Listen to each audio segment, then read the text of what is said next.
चलिए आइए हम लोग हिंदी क्लास 10th अग्र पूजा देखते हैं। और आज कौन सा सर्ग देखते हैं? पंचम सर्ग। कौन सा? पंचम सर्ग। जी हाँ, पंचम सर्ग देखते हैं। तो पंचम के बाद फिर लास्ट षष्ठ सर्ग मिलेगा, ठीक है ना। पंचम सर्ग में राजसूय यज्ञ होने जा रहा है। क्या होने जा रहा है? राजसूय यज्ञ। तो चलिए देखिए, अलग अलग राइटर्स में अलग अलग तरीके के सेंटेंस दिए हुए हैं, लेकिन इसमें भी बड़ा प्यारा कहानी आपको सुना रहे हैं। देखिए इसमें क्या हुआ कि पंचम सर्ग में धर्मराज कौन थे? युधिष्ठिर। युधिष्ठिर को धर्मराज कहते हैं, धर्मराज को युधिष्ठिर कहते हैं। धर्मराज क्यों कहते हैं? क्योंकि वो धर्म के प्रति कार्य करते थे, नियम कानून के प्रति कार्य करते थे, नियम कानून का पालन करते थे, सभी को एक समान देखते थे, यानी धर्म का, धर्म मतलब अच्छा काम। तो इसमें पंचम सर्ग में क्या है कि धर्मराज यानी युधिष्ठिर ने सभी लोगों को अलग अलग काम बांट दिए। सभी लोगों को अलग अलग काम बांट दिए। काम किनको किनको बांटे? जैसे भीम हो गए, दुशासन हो गए, दुर्योधन हो गए। हालांकि दुर्योधन जो था वो उसको अच्छा नहीं लग रहा था, लेकिन परिवार के थे तो बांट दिए। दुर्योधन हो गए, विदुर हो गए, अर्जुन हो गए, संजय हो गए, नकुल, सहदेव, कर्ण, भीम, ठीक है ना। इन सभी लोगों को क्या किया? अलग अलग काम बांट दिए उनकी शक्ति के अनुसार। किसके अनुसार? उनकी शक्ति के भाई अनुसार। उनकी योग्यता के अनुसार काम बांट दिए। जैसे अगर मान लीजिए कि अगर आपको गाना गाना आता है तो आपको गाना वाले एरिया में भेजेंगे, डांस करना आता है तो डांस वाले में। तो अलग अलग योग्यता के अनुसार उनको क्या बांट दिए? काम बांट दिए। बस समझ में आ रहा है ना। जैसे मान लो शादी ब्याह हो रही है तो रसगुल्ला बांटने वाले जो होते हैं उनको एक स्पेशलिस्ट होते हैं। वो चाहे जितना तुम्हारे संबंधी हो, सगे हो, लेकिन तुम 2 रसगुल्ला नहीं ले सकते हो। समझ रहे हो ना। अगर बच्चों को शहद दे तो बच्चे तो सब समझ रहे हो खीसा भर ले। सही बात है ना। इधर ऐसे करके है। तो सभी को काम बांट दिए। श्री कृष्ण भगवान ने अपनी इच्छा अनुसार भोजन परोसने का काम चुने और सभी लोगों का पैर धोने का, ब्राह्मणों का पैर धोने का काम चुने। किसने चुना भैया? श्री कृष्ण। अपनी इच्छा अनुसार, अपने इच्छा अनुसार। उसके बाद जानते हो क्या हुआ? सबने अपना अपना काम ईमानदारी से निभाया। सबने अपना अपना काम क्या किया? ईमानदारी से। अब देखो, जब श्री कृष्ण भगवान, बलराम और उनके सैनिक जब आए तो सभी लोगों ने उनका क्या किया? सम्मान और स्वागत किया। लेकिन केवल शिशुपाल ही वहां बैठा था। कौन बैठा था? शिशुपाल। राजसूय यज्ञ में जब श्री कृष्ण भगवान, बलराम, उनके सैनिक आए तो सारे लोगों ने खड़े होकर श्री कृष्ण भगवान का सम्मान किया। लेकिन कौन बैठे थे? शिशुपाल। शिशुपाल बैठा था, क्योंकि वह श्री कृष्ण भगवान से ईर्ष्या रखता था। क्या रखता था? ईर्ष्या। उसके बाद क्या हुआ कि सभी लोगों ने सहमति जताई कि इस राजसूय यज्ञ के लिए श्री कृष्ण जी बिल्कुल सही है। सभी लोगों ने सहमति जताई। लेकिन इसका विरोध किसने किया? शिशुपाल ने किया कि हम इस बात की सहमति नहीं देते।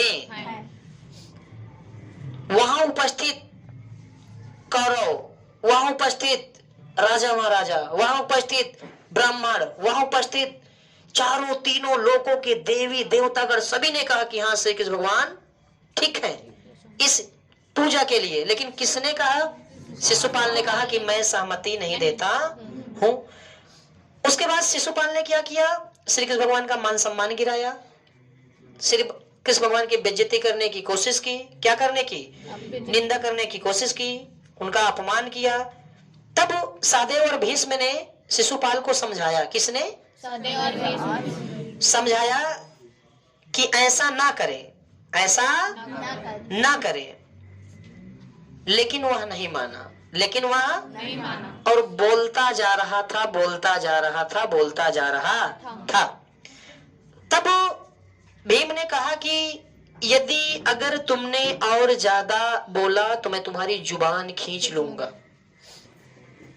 इसलिए तुम शांत हो जाओ तो ठीक है। नहीं अगर इसके बाद अगर एक लफ्ज भी निकाला तो मैं तुम्हारी जुबान खींच लूंगा। इतना कहकर भीम ने कहा कि श्री कृष्ण भगवान आप अपना कार्य करिए। शिशुपाल श्री कृष्ण भगवान को मारने के लिए दौड़ा। जैसे श्री कृष्ण भगवान पूजा करने जा रहे थे, कौन दौड़ा? शिशुपाल। किन की ओर दौड़ा? क्यों दौड़ा? मारने के लिए।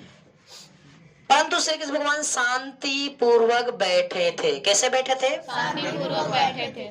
श्री कृष्ण भगवान चारों दिशाओं में दिखाई दे रहे थे। जब शिशुपाल मारने के लिए दौड़ा तो चारों दिशाओं में शिशुपाल को श्री कृष्ण भगवान दिखाई दे रहे थे। मतलब चारों दिशाओं में श्री कृष्ण भगवान ही दिखाई दे रहे थे और वह घूम घूम कर मारने का प्रयास कर रहा था। तब श्री कृष्ण ने समझाया कि हे शिशुपाल, मैंने श्रुत श्रवा यानी फूफी को वचन दिए हैं। मैंने श्रुत श्रवा अर्थात फूफी को वचन दिए हैं कि तुम्हारी 100 गलतियां मैं माफ कर दूंगा, लेकिन 100 के बाद गलतियां माफ नहीं करूंगा। और ये तुमने 100 गलती पार कर दी, 100 गलती पार कर दी। तब श्री कृष्ण भगवान क्रोधित होकर सुदर्शन चक्र छोड़ दिए, सुदर्शन चक्र छोड़ दिए और शिशुपाल का सिर धड़ से अलग हो गया। तब धर्मराज ने अंतिम संस्कार बड़े आदर और सम्मान पूर्वक किए। किसका? शिशुपाल का। इसीलिए कहा गया है इस सर्ग में कि व्यक्ति को सदाचार एवं आचरण की ओर हमेशा ध्यान देना चाहिए। समझ में आया? मैं क्वेश्चन पूछता हूँ, आप बताएंगे। किसने सबको अलग अलग काम बांट दिए? युधिष्ठिर ने।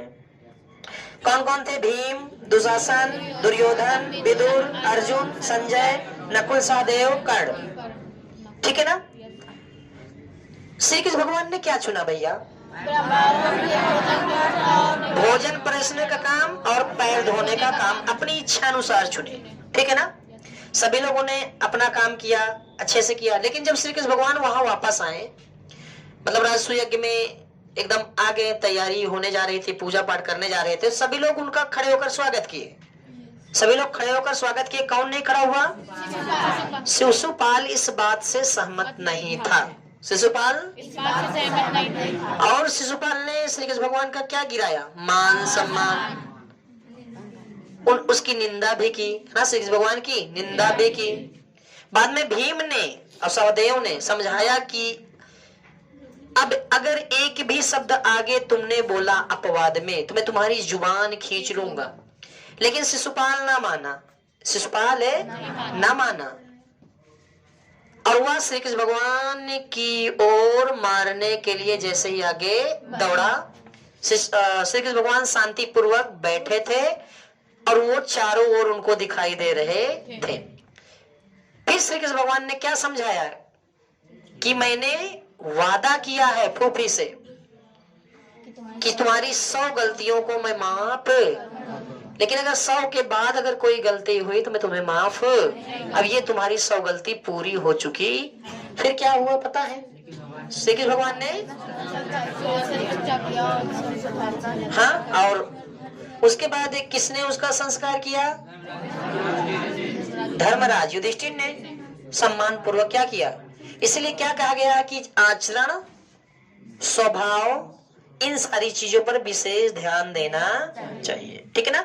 तो ये आपका पंचम सर्ग समाप्त हुआ। मैं स्पीड में सुना देता हूँ। देखो, धर्मराज ने सभी को अपना अलग अलग कार्य बांट दिए। तमाम लोग थे, अर्जुन थे, विदुर थे, दुर्योधन थे, तो सबको अलग अलग काम बांट दिए। सभी लोगों ने अपना काम भी बढ़िया से संभाला। उसके बाद श्री कृष्ण भगवान ने अपने मन से भोजन परोसने काम चुना और क्या था, पैर धोने काम चुना। उसके बाद जब श्री कृष्ण भगवान आए तो सभी लोग सम्मान में खड़े हो गए, लेकिन शिशुपाल केवल नहीं खड़ा हुआ। ठीक है ना? उसने असहमति जताई।